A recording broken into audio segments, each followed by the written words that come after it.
காஞ்சிபுரத்தில் நானும் ரவுடி என சுற்றித் திரிந்த 2 இளைஞர்கள் செய்த செயல். மாவு கட்டு போட்டு மரியாதையுடன் அழைத்து சென்ற போலீஸ்.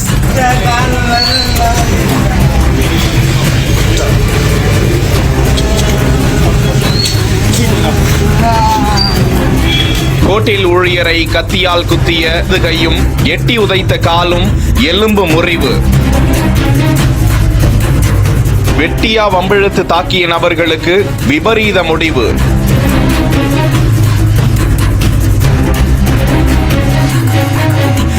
காஞ்சிபுரம் மாநகராட்சிக்குட்பட்ட செங்கழு நீரோடை வீதியில் விக்னேஷ் என்பவர் நடத்தி வரும் அசைவ உணவகத்தில் வடமாநில இளைஞர் மைஃப் பூஜா என்பவர் பணிபுரிந்து கொண்டிருந்த நிலையில் அந்த பகுதியை சேர்ந்த ரவுடி என கூறிக்கொண்டு சுற்றும் பூக்கடை சத்திரம் பகுதியை சேர்ந்த உதயா மற்றும் அண்ணாமலை, அவரது நண்பர் சதீஷ் ஆகியோர் உணவகத்தின் வாயிலில் இருந்த பொருட்களை தள்ளிவிட்டு சென்றதாக கூறப்படுகிறது. அவர்களை வடமாநில இளைஞர் மைஃப் பூஜால் தட்டி கேட்க அந்த 3 இளைஞர்களும் சேர்ந்து தாங்கள் கொண்டு வந்திருந்த கத்தியை எடுத்து மைஃப் பூஜாவை முதுகு, இடுப்பு உள்ளிட்ட 5க்கும் மேற்பட்ட இடங்களில் சரமாரியாக தாக்கிவிட்டு அங்கிருந்து தப்பி இருக்கிறார்கள். படுகாயமடைந்தவரை மீட்டு காஞ்சிபுரம் அரசு தலைமை மருத்துவமனையில் அனுமதித்த நிலையில் மேல் சிகிச்சைக்காக அந்த நபர் செங்கல்பட்டு அரசு கல்லூரி மருத்துவமனைக்கு அனுப்பி வைக்கப்பட்டிருக்கிறார். இதுகுறித்த புகாரின் பேரில் சிவகாஞ்சி காவல்துறையினர் விசாரணை மேற்கொண்ட போது அண்ணாமலை, சதீஷ் என்பது தெரிய வந்து அவர்களை வலைவீசி தேடிய நிலையில் ராயன்குட்டை பள்ளத்தெரு பகுதியில் ரேஷன் கடை பகுதியில் அவர்கள் பதுங்கியிருப்பதாக தெரிய வர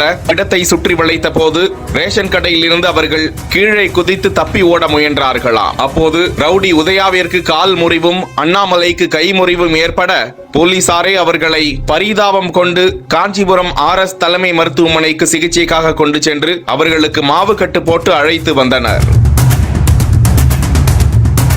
தொடர்ந்து 3 மீதும் வழக்கு பதிந்து போலீசார் விசாரித்து வருகிறார்.